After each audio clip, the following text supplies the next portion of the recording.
आता पाहूया लोकसभेच्या रणसंग्रामासंदर्भातल्या टॉप 9 बातम्या।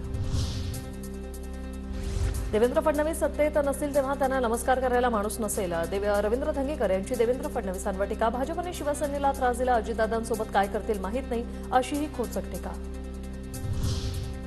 अनेक महिलांवर बलात्कार केलेल्या प्रज्वल रेवन्नाला कर्नाटकातून तिकीट, भाजपच्या सर्वोच्च नेत्यांच्या त्यासाठी सभा।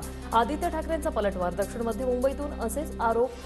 एका उमेदवारावर ते महाराष्ट्राचे रेवन्ना निघतील, आदित्य ठाकरे आक्रमक।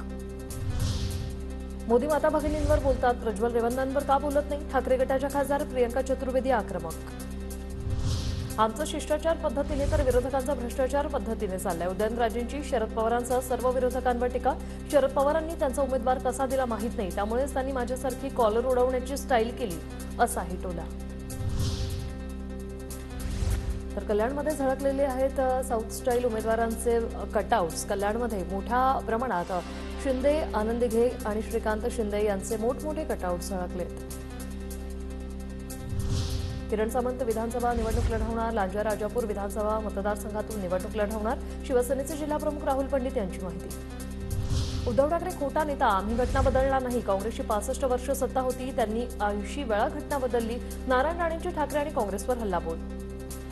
राजू शेट्टींनी शेतकरी म्हणून ही निवडणूक जिंकावी, हातकणंगलेमध्ये उद्या माझ्या 2 सभा होतील, सभांमध्ये गर्दी जमा करणं हा आता पैशाचा खेळ झालाय, मोदी गांधींच्या सभेवर बच्चू कडू यांची प्रतिक्रिया।